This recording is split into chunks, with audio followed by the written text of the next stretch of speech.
In 1997, a well-loved Indian family of 5 vanished from their peaceful neighborhood in the outskirts of Pune without a trace. No signs of struggle, no forced entry.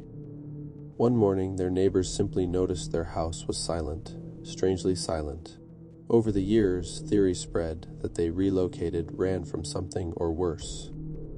Then in 2002, exactly 5 years later, the community stumbled upon something terrifying, hidden in plain sight the whole time. The Mishras were a cheerful family. Loud laughter, spicy meals, Diwali fireworks in March, just because they felt like it. Everyone on Agastya Lane knew them. Arvind Mishra worked in a nearby insurance office. His wife Sunita made the best samosas in the neighborhood, and their 3 kids, Ravi, Isha, and little Aman, were the kind who offered sweets to anyone passing their gate. On the evening of May 18, 1997, the Mishra home was alive with music.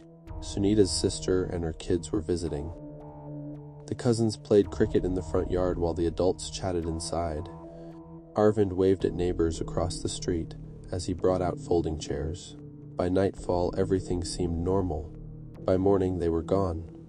Mrs. Lal, their next-door neighbor, first noticed. She had come over with a tiffin box of leftover gulab jamuns. The gate was unlocked. Their blue Maruti 800 was still parked in the driveway. But the house was quiet, too quiet. No smell of breakfast, no children's voices, no door creaking open to greet her. She knocked, no answer. She tried again. Then she walked in. The front door was unlatched. The dining table was set for breakfast.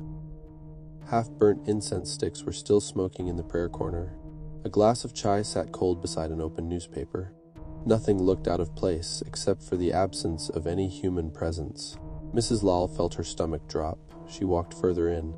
The beds were made, but one still had a warm indent on the pillow. The bathroom light was still on. The washing machine had stopped mid-cycle. A load of wet clothes sat untouched. She rushed out and called her husband, who then called the police. By noon, word spread across the lane. A dozen families stood silently outside the Mishra home. Police officers walked in and out. Dogs sniffed around. Reporters began arriving, clicking photos of the untouched living room. There were no signs of forced entry. No signs of robbery, no blood, no broken glass. No tire tracks, just absence. The first few days were chaos. Helicopters searched nearby woods. Flyers were printed. News anchors shouted theories. Some claimed the family had fled due to debts. Others suspected foul play, a business deal gone wrong maybe. But Arvind had no enemies, and his bank statements showed nothing suspicious. His last known phone call had been with his boss about a salary delay. Weeks passed, nothing. Months passed, nothing. By 1998, a new family moved into the Mishra home. A couple with no children. The community didn't say much, but whispers followed them everywhere. They're living in that house? Aren't they scared? The couple lasted 6 months before quietly leaving in the middle of the night. That's when the curse rumors started. Not supernatural, just the kind of bad luck people fear. Another family moved in and quickly divorced. A renter went missing, only to be found later, drunk and disoriented on a train hundreds of miles away, unable to remember how he got there. By 1999, no one wanted to touch the property. The house stood locked, covered in dust and vines. One day in early 2000, a teenage boy named Rakesh dared his friends to break into the house after sunset. They crept in through a back window. Inside, it was as if time had frozen. The dining table was still there, covered in dust. Children's toys remained untouched. The calendar on the wall still showed May 1997. Rakesh touched the old family photo still hanging in the hallway. The glass was cracked slightly, but the faces smiled back, frozen in time. Just then, they heard a loud metallic clatter upstairs. The boys bolted out the back window, their screams echoing through the quiet neighborhood. No one dared go inside again. The police eventually sealed the property, but they hadn't closed the case. Every few months, a new inspector would reopen the file, read through the same interviews, check the same dry leads. Nothing ever changed. By 2002, people had stopped bringing it up. Until one day they didn't. A new housing development began near Agastya Lane in early 2002. Workers dug trenches near the back boundary wall of the old Mishra home. The foreman called for deeper excavation to lay pipes. That's when they found something. Before we continue, let us know in the comments where you are watching from today and what time you are currently watching this video. If you enjoy stories like this, make sure to like, share, and subscribe for more. The day they found the barrel was hotter than usual. It was April 12, 2002. A group of construction workers had been digging trenches behind the old Mishra house, the one nobody touched anymore.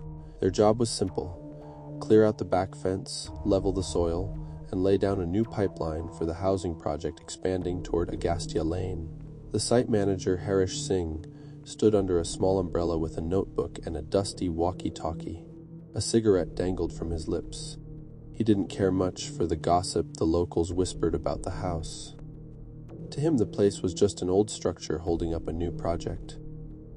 "Deeper," he barked. "I want another 2 feet. That soil's too soft." Two young workers, Rafiq and Gopal, wiped sweat off their necks and leaned into their shovels. The ground, at first easy to break, had turned strangely hard and packed the deeper they went. They kept hitting something, not stone. Something metallic. Gopal knelt down, brushed away loose dirt, and called out, "Sir, there's something here." Harish walked over. He watched as Gopal cleared the dirt to reveal a rusted lid. It wasn't big, about the size of a small barrel, maybe 3 feet long. It had no markings, no writing. Just an old, sealed drum lodged under layers of compact earth. "Dig it out," Harish ordered. An hour later, they had the whole thing uncovered. The barrel looked like it had been buried for years. Its sides were dented, and it stank. A sour, rotten smell leaked from around the lid. Harish crouched beside it, tapped it with a wrench. Hollow. He didn't like the smell. "Bring the crowbar," Rafiq hesitated. "Sir, what if it's—" "Just open it," Harish snapped. The lid groaned under pressure. Then, with one loud creak, it popped open. The smell hit them first. Even outdoors, it was sharp and putrid, like spoiled meat and chemicals mixed together. Gopal turned away and threw up in the grass. Inside, wrapped in plastic and stuffed tightly, was fabric. Red and gold cloth, soaked and clumped. Then a shoe. Then what looked like a child's pink hair clip. And then a small hand. Harish stood frozen. He reached into his pocket and called the police. By noon, police had shut the site down. Yellow tape covered the entrance. Reporters hovered outside the barricades, their cameras clicking away as officers carried out more sealed barrels. 4 in total, each one had remains. Each one carefully stuffed. Clothes, shoes, ID cards, even a broken pair of glasses later matched to Arvind Mishra. It was them, all 5 members of the Mishra family. Murdered, buried, hidden in their own backyard for 5 years.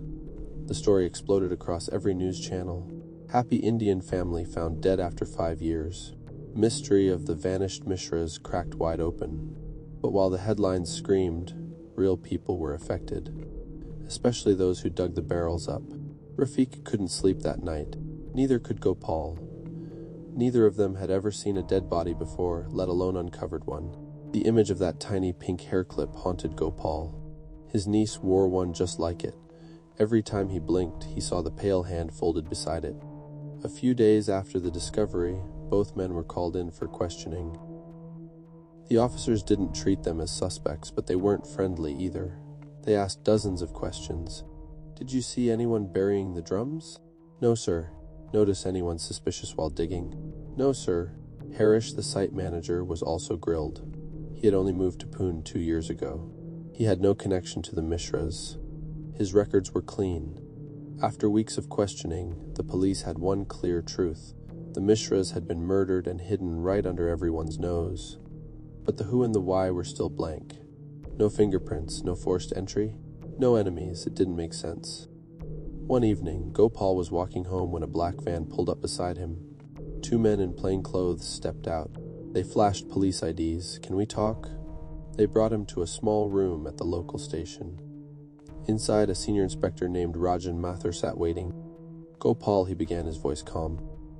"You found the second barrel, right?" "Yes, sir." "Did you notice anything strange about the dirt? About the way the barrels were buried?" Gopal frowned. It was neat. Too neat, like someone planned it. Mathur nodded. "Exactly." He reached into a folder and pulled out a photo. "Do you know this man?" Gopal stared. A short, heavy-set man with glasses and a mustache. Nothing familiar. No, sir. His name is Deepak Sethi. He was a plumber who worked in the Mishra house in 1997, 2 weeks before they disappeared. Then he vanished too. Gopal blinked. So you think he did it? We don't know yet, Mathur said. But the pipes leading out of the Mishra kitchen were recently altered. We found new joints, different materials, all done around the time of their disappearance. It's like someone installed something, then used the cover of plumbing work to dig. And hide the bodies, Gopal finished. Mathur gave a faint nod. Exactly. Meanwhile, across Agastya Lane, the Mishra's former neighbor, Mrs. Lal, sat in her prayer room, staring at the old house. The news had shaken her to the core. For 5 years, she'd lived next to their graves. 5 years of festivals, birthdays, and monsoons, not knowing what lay beneath the grass. She picked up the family photos she kept on her wall, tears brimming in her eyes. Why didn't I hear anything? She whispered to herself. Why didn't I know? Within weeks, new officers arrived in town. Forensics experts, crime analysts. The Mishra case was now considered one of the most important cold case reopenings in the state. But the deeper they looked, the more confusing it got. There were no clear motives, no fingerprints, no DNA, no confessions. The only clue was the clean precision of the burial and the last known visitor, a plumber named Deepak Sethi, who disappeared into thin air.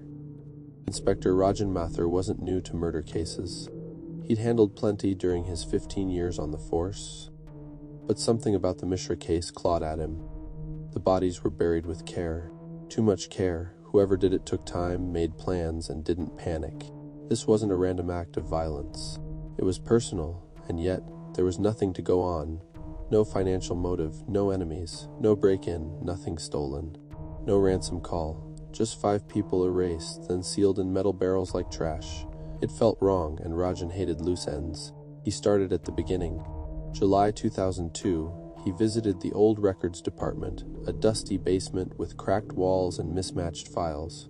He pulled the Mishra's original missing persons report. Flipping through it, he found an overlooked detail.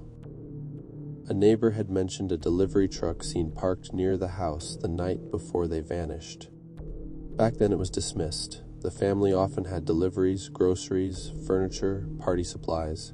But this truck had no logo, no identifiable markings, and no one saw it leave. Rajan marked it red in his notes. Unmarked delivery truck. May 17th, 1997. He filed a request with the Transportation Board for vehicle activity near Agastya Lane in 97. 2 weeks later, a blurry report arrived. One rental truck, registered under a fake name, had been hired on May 16th, 1997. The rental address? A workshop in Diggy, a 40-minute drive from Pune. He drove there the next day, the Diggy workshop. It was barely a building, tin roof, rusted walls, and a busted scooter outside. An old man named Vishram owned it. He had gone half blind, but when Rajan showed him the paperwork, he nodded slowly. Truck, yes, rented just once. Young man, mid-30s, mustache, paid cash. Name, Rajan asked, didn't give one. I didn't ask. Rajan showed him a photo of Deepak Sethi. Vishram squinted. Could be. Hard to say after all these years. It wasn't enough, but it was something. Rajan checked the workshop's visitor log. Most pages were blank. Then he found one entry, scribbled awkwardly on May 16, 1997. One night, not Deepak, but maybe an alias. Rajan sat at his desk, staring at a whiteboard with all the known facts. Mishra family disappears on May 18, 1997. Last confirmed visitor. Plumber Deepak Sethi, unknown truck seen at the house the night before, rental linked to workshop in Diggy. Deepak vanishes after the job, but where was Deepak now? Rajan filed a formal request for Deepak's bank records. When the results came in, a small detail jumped out. In March 1997, 2 months before the Mishras disappeared, Deepak deposited $85,000 in cash. A huge amount for a plumber, no explanation, no matching withdrawal, and then silence. No activity, nothing after May 1997. It looked like someone had paid him off, or bought his silence. October 2002, one evening, Rajan was working late when a junior constable rushed into his office. Sir, someone called the tip line. About the Mishra case? Yes, sir, they didn't give a name. Just said, Look at the old Vidya Bhavan school files. Year 96, something about Deepak. Then they hung up. Vidya Bhavan school had shut down in 1999. It used to be one of the top private schools in Pune before a fire damaged its library. Rajan went the next day. He walked through the empty halls, broken windows, and graffiti-covered walls. He met with the old caretaker who now lived in one of the unused classrooms. "Yes, sir, we still keep the files," he said, handing Rajan a heavy metal box. Inside were stacks of admission records, attendance sheets, and teacher files. It took Rajan 2 hours before he found it. Deepak Sethi's sister, Reena Sethi, had worked there as an administrative assistant. Just 1 year, left suddenly in 1996. No exit form, no contact. Rajan dug deeper. He found a former teacher who still lived nearby, an elderly woman named Mrs. Chu. "Yes, Reena," she said when he showed her the photo. She was quiet, sweet, but one day she just stopped coming. Any idea why? No, but I remember something odd. Her brother used to wait outside sometimes. He never came in. Rajan scribbled it down. Was there any conflict at the school? Mrs. Chu paused. Well, yes. There was an argument once between Reena and another staff member. A woman. She accused Reena of stealing exam papers. It got loud. The principal hushed it up. Rajan got the name, Sunita Mishra. It clicked. Sunita Mishra used to teach part-time at Vidya Bhavan in 1996. Her name appeared on the staff register. She left just before the family vanished. Suddenly, everything shifted. What if Deepak didn't act alone? What if his sister had a grudge? He needed to find Reena, but her trail was cold. No job history after 1996. No new addresses, no voter registration. She had simply vanished, just like her brother. Rajan launched a quiet background investigation, no media, no announcements. He re-interviewed old neighbors, colleagues, even the school's former janitor. He visited distant villages, asked around in marketplaces, checked old mobile numbers that no longer worked. Months passed. Then in July 2004, a breakthrough. A routine identity verification in Nagpur triggered a red flag. A woman named Rita Salvi had recently applied for a ration card. Her fingerprint matched someone in an old Pune school database. Reena Sethi, alive, living under a new name. Rajan didn't waste time. He drove there himself. She lived in a rented room above a sweets shop. When she opened the door, she looked thin, older, and worn out. But it was her. He introduced himself and said, "I know who you really are." She didn't run. She didn't deny it. She just said, "It's been a long time, hasn't it?" Rajan said nothing. Then she added, "I knew you'd come one day." She was brought in for questioning. At first, she kept quiet. Then she asked for a lawyer. And then late one night, she agreed to talk. "I didn't kill them," she said, "but I know who did. I tried to stop it. I really did." "Who was it?" She hesitated. "Please," Rajan urged. "Tell me." She took a long breath, looked down at her hands, and whispered a name Rajan did not expect. Before we continue, let us know in the comments where you are watching from today and what time you are currently watching this video. If you enjoy stories like this, make sure to like, share, and subscribe for more. Inspector Rajan Mathur leaned forward in his chair, pen frozen midair, as Reena Sethi whispered the name. "Neeraj," he repeated it back. "Neeraj? Who?" She lowered her eyes. "Neeraj Saxena? He used to work with Arvind Mishra in the insurance office." Rajan's heart dropped a little. This wasn't some outsider. This was someone inside Arvind's daily life. Reena continued. "He wasn't just a colleague. He was close to Sunita, too close." Rajan looked up sharply. "You mean an affair?" "I don't know for sure," she said, "but it felt wrong. Deepak told me once that Neeraj used to visit the Mishra house when Arvind was away. And then Sunita accused me at school, called me a thief, tried to ruin my job. That's when Deepak started watching them." "Watching?" "Yes, following Neeraj. Watching their house at night. He didn't tell me everything, but he became obsessed. Said they needed to be taught a lesson. I thought he meant gossip, maybe a warning note. But then he disappeared, and a week later, Eshras were gone." Rajan sat still. "Why didn't you come forward earlier?" She looked him in the eyes. "Because the people who bury families in their own yard don't stop at one." The next morning, Rajan ran a full background check on Neeraj Saxena. It didn't take long. Neeraj had worked at the same insurance firm as Arvind from 1993 to 1997. After the Mishra's disappearance, he transferred to Mumbai. A year later, he opened a small real estate agency. No criminal record. No arrests. Married once, divorced quietly. No children. Rajan called the Mumbai police and arranged surveillance. By August 3rd, Neeraj's movements were being tracked. He lived in a modest flat, drove a silver Hyundai, and jogged every morning at 6:30. Nothing about him screamed killer, except he was too clean. His phone had few contacts. His bank accounts were controlled. No activity linked to his past in Pune. It was like he'd erased that part of his life. But Rajan wasn't convinced by appearances. August 5th, 2004, Rajan traveled to Mumbai. With two plainclothes officers, he waited near the jogging path. At exactly 6:32 a.m., Neeraj passed, earbuds in, pace steady. Rajan stepped in front of him. "Neeraj Saxena?"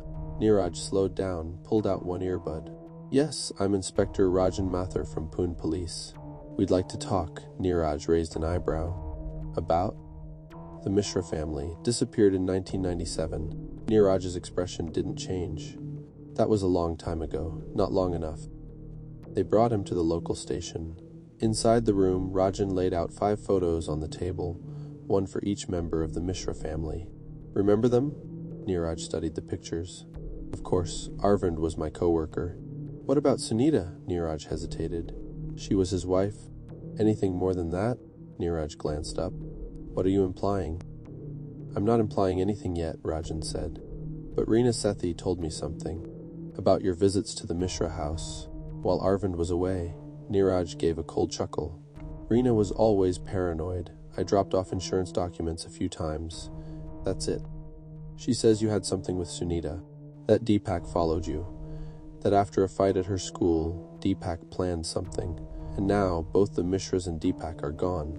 Neeraj stood up, palms flat on the table. "Am I under arrest?" "No, not yet." "Then we're done here." He left.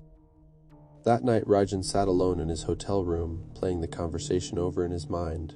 Neeraj had lied not just in words, but in body language. His eyes flinched at every mention of Deepak.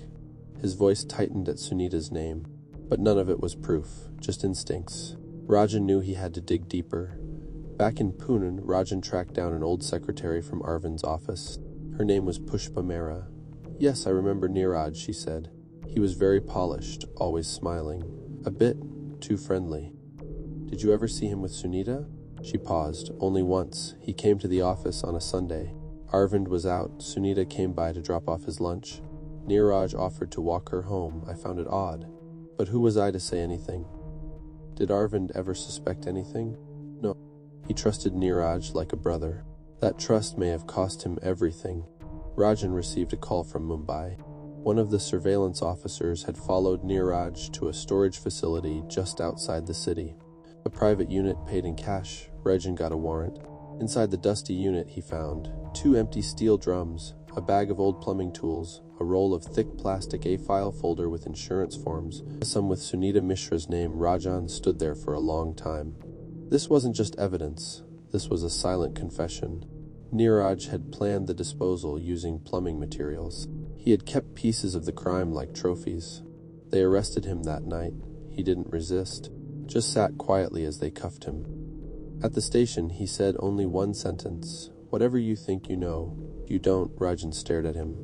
"Then tell me the truth." Neeraj leaned forward, voice low. "I didn't kill them. I only helped hide them." "Who did it?" Neeraj smiled, tired and bitter. "You're not ready for that answer." But Rajan wasn't backing down. He had gotten this far. He had dug through 7 years of silence. He had pieced together a web of betrayal, obsession, and revenge. Neeraj was hiding something still, and someone else was involved, someone no one had suspected yet. And whoever they were still out there. The daughter of the accused, her name was Naina Saxena, 24 years old, final year law student, daughter of Neeraj Saxena, the man now sitting in a Pune prison, accused of helping bury an entire family. When the news broke, it spread fast. Real estate agent in Mumbai, linked to brutal 1997 family murder. He didn't kill them, but he helped bury them. More involved, police believe there's another hand behind the crime. Naina's world collapsed overnight. Her father had raised her alone. No siblings, no mother. She had walked out years ago. He was strict, always distant, but she believed he was honest. Now the whole country saw him as a monster, and Naina needed to know the truth. March 2005, Naina arrived at Yerwada Central Jail, gripping a thin file of case notes. She had studied every word printed about the Mishra family disappearance. Every report, every article, every sentence in her father's confession. He hadn't confessed to murder, only to helping bury the bodies, and only because of what he called a terrible mistake he couldn't undo. He refused to say more. When Naina entered the visitors' hall, her father sat across the table, handcuffed, face gaunt. "Why won't you tell them everything?" she asked. He didn't answer at first, just looked at her with eyes that held too many secrets. "I didn't kill anyone," he said softly. "I was pulled into something, by someone you don't know, someone close." "Who?" she demanded, but he leaned back, folding his arms. "If I tell you, your life changes forever." "It already has," she said. Still, he said nothing. That evening, Naina sat alone in her hostel room. She reopened the Mishra family file, this time from a different angle, not as a law student, but as a daughter. If Neeraj didn't kill them, who did? Her father said the killer was someone close, someone no one suspected. So she made a list of everyone connected to the Mishras. Then she crossed off anyone the police had cleared. The name she circled was one nobody had seriously looked at. Arvind Mishra's cousin, Samir. Samir Mishra had been living in Delhi in 1997. He worked in packaging and logistics. Nothing too fancy. He wasn't close to the family, or seemed. But an old newspaper clipping said he had been in Pune for a week before the Mishras disappeared. Then he quietly returned to Delhi, and no one followed up. Naina picked up the phone and called the number listed under Samir's business profile. "Hello," a man answered. "Hi, is this Samir Mishra?" "Yes, who's this?" "Researching a case from 1997. Your cousin Arvind," he hung up. Instantly, Naina stared at the phone. Her heart began to race. April 2005, she traveled to Delhi by bus, arriving just before sunrise. She hadn't told anyone. She didn't want the police involved yet, not until she had something solid. She found Samir's small office in an industrial area outside the city. It was closed, but a security guard was outside. "Excuse me," she said. "Is Mr. Samir here?" "No, he hasn't come in 2 days." "Is that normal?" The guard hesitated. "No, not really." She turned to leave but paused. "Have you ever seen him act strange?" The guard scratched his head. "Not strange. But one night last month, I heard him yelling on the phone in the office. He slammed something, then stormed out." Naina thanked him and left. She checked into a cheap lodge nearby. That night, she sat down with her father's old papers. One of them was a worn slip, a bank deposit made by Samir Mishra in May 1997. The amount was 200000. She double-checked the date, 4 days after the Mishras vanished. She had him. The next morning, she returned to Samir's office. This time it was open. Samir was inside behind his desk. He didn't look surprised to see her. "I expected someone would come eventually," he said. "Your father still won't shut up, huh?" Naina stepped forward. "So you admit it?" "I admit nothing," he said calmly. "All I know is that your father wanted to be the hero. He got involved in something he couldn't control. And now you think you're going to fix it?" "I don't want to fix anything. I want to expose the truth." Samir's face twisted slightly. "Truth is dirty, it ruins people. Like you ruined the Mishras." His silence was answer enough. Naina returned to Pune and went straight to Inspector Rajan. "I think I found the missing link," she said. She handed him the bank record. He scanned it. "Where did you get this?" "From my father's personal files. Samir Mishra made this deposit 4 days after the murders. He was in Pune that week." Rajan leaned back. He looked exhausted but alive. "We never looked deep into the extended family." He slipped through the cracks. "Not anymore." May 2005, Rajan and his team raided Samir's office and house. Hidden inside a drawer was a notebook. Pages filled with timelines, names, even a small sketch of the Mishra house, including the backyard. They arrested him on the spot. At first, Samir denied everything. Then Rajan dropped the notebook on the table and said just one word, "Why?" Samir laughed bitterly. "He always had everything. Good job, beautiful family, everyone loved him. Arvind never even saw it coming. You were jealous? He was my cousin, Samir said, and he never treated me like family. Rajan returned home that night and sat on his balcony. Two men, one did the planning, one did the burying, but something still felt missing. How did Samir get the family alone? How did he make them disappear in one night without anyone hearing a sound? And why did Neeraj still say he wasn't the only one involved? Rajan wasn't sure if the case was closed, or if the real puppet master was still out there. Before we continue, let us know in the comments where you are watching from today and what time you are currently watching this video. If you enjoy stories like this, make sure to like, share, and subscribe for more. It had been nearly a year since Samir Mishra's arrest, but for Inspector Rajan Mathur, the case felt far from over. He had both men behind bars, Neeraj, who admitted to helping bury the bodies, and Samir, who confessed to planning it out of bitter jealousy. Yet, when Rajan stared at the full timeline on his office wall, something didn't add up. The biggest hole? The night of the murder. How did Samir, one man, manage to get an entire family inside that house, silence them, kill them, and drag 5 bodies to the backyard without neighbors hearing anything, or signs of a struggle inside? It didn't feel right. There had to be a third person, someone who was there that night. January 2006, Rajan requested access to Samir's call history from early 1997. Most records were gone, but one number, a landline, kept showing up in the weeks leading up to the disappearance. The number was linked to a retired nurse named Lakshmi Devi, living in a flat in Kothrud. Rajan paid her a visit. The door creaked open. Lakshmi, now in her late 60s, wore a faded shawl and looked suspicious of him. I just need a few minutes, Rajan said gently. I'm looking into the Mishra case. Her eyes twitched. That was long ago. You spoke to Samir many times. In 1997, she hesitated, then opened the door wider. Inside, Rajan noticed old photographs on the wall, one of her with a girl in school uniform. Your daughter, he asked. She nodded. Rekha, she's gone now. I'm sorry. There was silence for a moment. Then Rajan asked the question that had brought him there. Did Samir ever ask you for help, with anything unusual? Lakshmi's hand trembled as she reached for her tea. He came to me once, she whispered. Said he needed medicine, strong ones. Not for a prescription, something to put people to sleep. Rajan froze. What did you give him? She didn't answer. She didn't have to. February 2006, a toxicologist was brought in. Rajan gave him the original autopsy reports from the Mishra family. The expert reviewed them carefully. There are slight signs, he said. Not tested for back then, but I'd say they were sedated, probably through food or drink. It was clean, subtle. They never saw it coming. Rajan sat in his chair, stunned. This explained everything. Samir drugged them, and someone had to prepare the food. He visited the Mishra house again, now abandoned, quiet but still standing. He walked through the kitchen, then the dining room. He tried to imagine it, a quiet night. A familiar face knocks on the door. Brings over dinner. Maybe says it's from a friend or a family member. They trust it, they eat, they fall asleep. Then someone comes in and finishes what they started. He jotted a question into his notebook.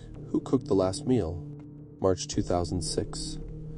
The forensic team reopened the sealed kitchen logs and items stored from the crime scene.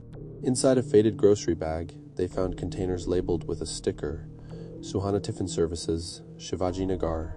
That was the first real lead in months. Rajan drove there himself.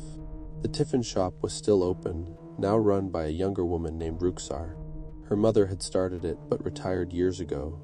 When Rajan explained why he was there, her face paled. My mother used to deliver to the Mishra house, but she never told me they were that family. Can I speak to her? Ruksar nodded. She brought out an old woman with shaking hands, Amina Begum. Rajan showed her a photo of the Mishras. She stared at it quietly. I remember them, she said. Nice people, always smiling. I delivered food to them twice a week. Did you deliver anything on May 17th, 1997? Amina looked unsure, maybe. I don't remember dates, but I remember one time. A man came to the shop, paid for a special tiffin for the Mishras, said he was a relative. Do you remember his name? No, but he had a mark on his chin. A long scar, Rajan blinked. He had seen that scar before. On Neeraj, April 2006, Rajan confronted Neeraj in jail. "You didn't just bury the bodies," Rajan said. "You helped kill them." Neeraj didn't flinch. "I did what I was told," he said. "By Samir?" Neeraj shook his head. "No, by her," Rajan's dropped. "Her who?" Neeraj leaned in. "Sunita's friend? Her college roommate." "She's dead," Rajan said. "They were all killed." "No," Neeraj said quietly. "Not all of them." "Who is it?" He didn't answer. "Neeraj, who helped you that night?" And then Neeraj did something Rajan didn't expect. He smiled a slow, heavy smile. "She was the one who made it all possible," he said. "She was already in the house." Rajan went back to the Mishra's records. Sunita Mishra had listed a live-in domestic helper in early 1997. Her name, Ayoti Pawar, 19 years old. No one had talked about her. No one had listed her as missing. No remains had been identified as hers.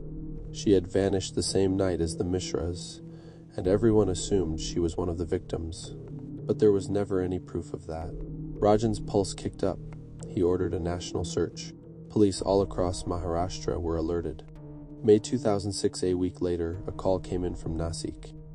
A woman had been working as a caretaker at a private estate. She matched Jyoti's photo, except she went by Jaya Patel.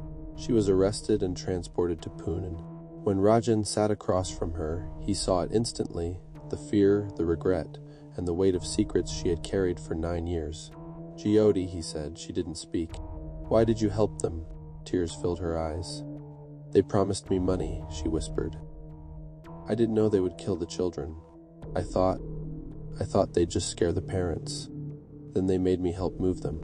They told me if I said anything, I'd end up in one of those barrels too." "Who is they?" She looked up. Her voice cracked. "Samir and one more. Someone else was in that house too. Someone I thought I could trust." Rajan's notebook filled up that day. But he knew, with absolute certainty, that the real face behind the murder still hadn't been revealed. There was one more name left to uncover. The person no one suspected. 2007. The interview room was quiet. Jyoti, now exposed as Jaya Patel, sat trembling, staring at her hands. She had carried the guilt of 5 deaths for nearly a decade. But even now she refused to say the final name. Inspector Rajan Mathur leaned forward, calm but firm. "Jyoti, if you don't tell me who was in that house with you and Samir, they'll walk free. You understand that?" She nodded slowly. "Who helped you move the bodies?" She whispered, barely audible. "Deepak." Rajan froze. "Deepak? Reena's husband? The school teacher?" She nodded again. And suddenly, everything made a horrible kind of sense. June 2007, Rajan returned to Reena Sethi's old school, the same place where this trail had quietly started. He walked into the records room and pulled the files on Deepak Sethi, her husband, who had gone missing shortly after the Mishras did. But the file was thin, too thin. One photo, a short employment history, and a police note saying presumed missing as of May 22, 1997. But no follow-up, no fingerprints taken, no trace found. It was like he had vanished intentionally.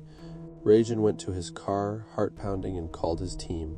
Dig into every known associate of Deepak Sethi, college, previous jobs, even neighbors before 1997. He never left the city. He just changed his name. 2 weeks later, the breakthrough came. A man named Devendra Sharma had been working under a fake identity in a private engineering firm outside Nagpur. He had been there since late 1997. No digital footprint before that year. No family mentioned. No Aadhaar until 2010. And when Rajan saw the photo, it hit him like a punch to the gut. It was Deepak, older glasses, thinner, beard, but it was him. Rajan didn't wait. July 3rd, 2007, they stormed the compound at 2 a.m. Deepak was asleep when they burst in. His eyes flickered open slowly. No panic, no resistance. As the cuffs went on, he just said one thing: "It took you long enough." Back in Pune, the interrogation began. This time, Rajan didn't raise his voice. He didn't need to. "I don't want lies," he said. "Why did you do it?" Deepak leaned back in his chair. "Because I was never going to be enough. Not for her, not for anyone. For Reena, for Sunita." Rajan blinked. "You were in love with Sunita Mishra?" Deepak laughed once, short and bitter. "No, I loved her obsession with being perfect. I hated how she humiliated Reena. At school, in front of colleagues.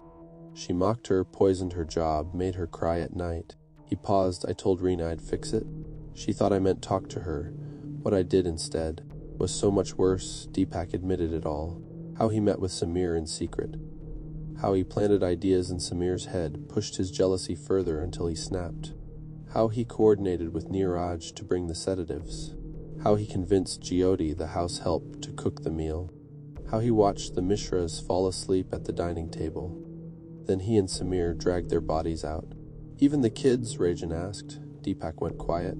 That was Samir's idea. He didn't want loose ends. I said no.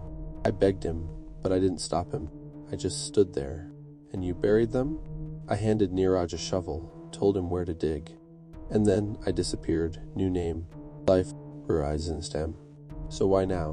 Why let it all fall apart? Deepak looked tired. I saw Naina on the news, fighting for her father's name, fighting for the truth. And I realized, if a daughter could do that, I had no right to hide anymore. The next day, Rajan visited Reena. He told her everything. She collapsed to her knees. I thought he just ran away, she whispered.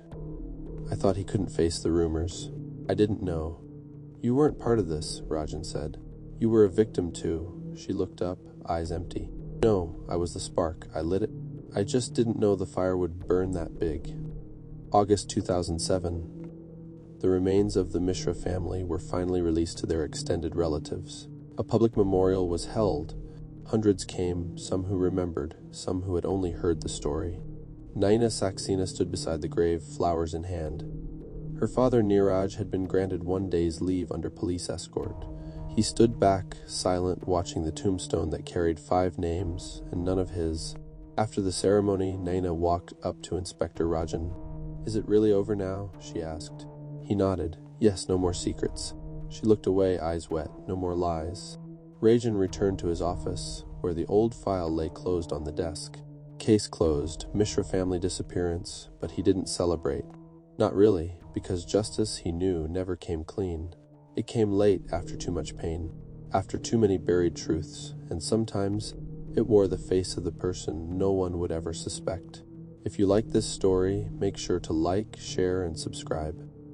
Also, in order to strengthen our community, let us know in the comments where you are watching from and what time you are currently watching this video.